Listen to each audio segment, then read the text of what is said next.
started off innocent enough. I never planned for it to go this far. I didn't set out to ruin lives, but sometimes things just go out of control. Have you ever found yourself in a situation where you were so desperate for something that you were willing to do anything, even if you knew deep down it was wrong?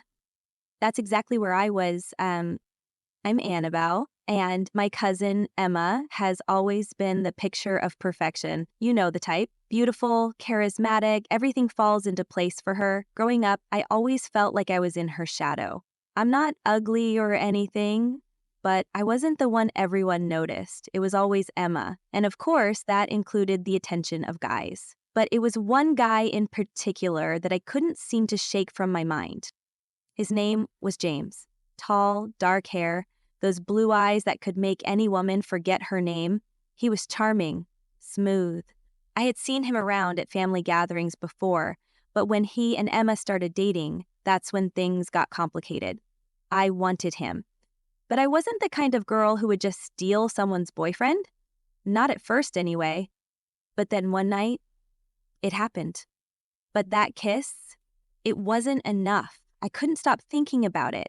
I convinced myself that James was conflicted, that maybe he wanted me too. A few days after the party, I ran into him at a family barbecue. We didn't talk much at first, but eventually we found ourselves alone again, away from everyone. The tension was unbearable. This time, there was no hesitation. The kiss was followed by whispers, and before I knew it, I was in his arms, and just like that, we were no longer just cousins, we were more.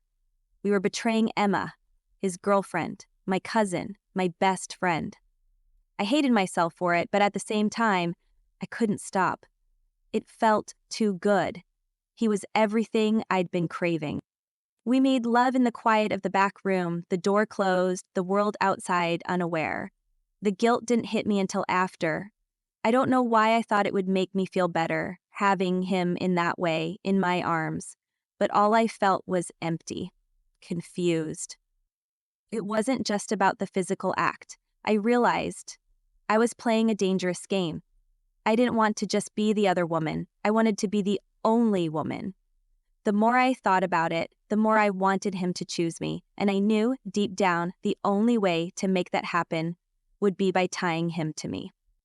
It didn't take long for the idea to come to me. I had no other way to make him stay, to make sure Emma didn't win. I was willing to do anything. And that's when I thought about it.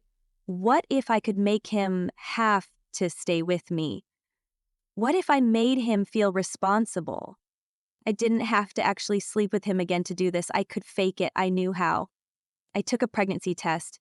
It wasn't even a hard choice. I bought the test, then took it, making sure it came back positive. There was no real pregnancy, but it didn't matter. What mattered was what I could make him believe. I kept the test to myself for a while, planning my next steps. I figured out how I would tell him. I would say I didn't know how to tell him, that I hadn't been sure about telling him at all, but now I had no choice. The more I planned it, the easier it seemed. I'd make it so convincing. I'd make sure he felt obligated to stay with me. I'd make sure he was tied to me. Forever. I texted James a few days later, told him I needed to talk, that it was urgent. He asked what it was about, but I told him I couldn't explain over text. He agreed to meet up, and we chose a quiet spot away from everyone else. When I saw him, I felt my heart race. This was it. This was the moment that would change everything.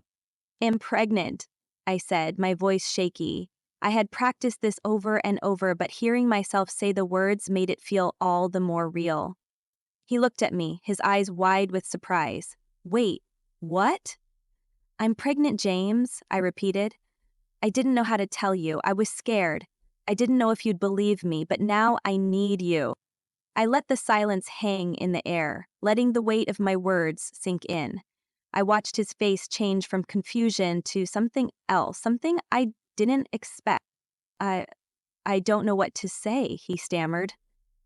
I never wanted this to happen." I told him it was okay, that I didn't expect him to jump into anything. I just needed him to be there for me. I told him I wasn't sure how to go through it alone, but I knew that with his support, I could do it. After a long pause, he finally said, "I'll stay.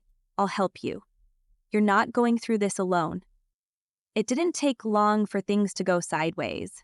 As James spent more time with me, Emma grew more suspicious. She started asking questions. How come he was always around me?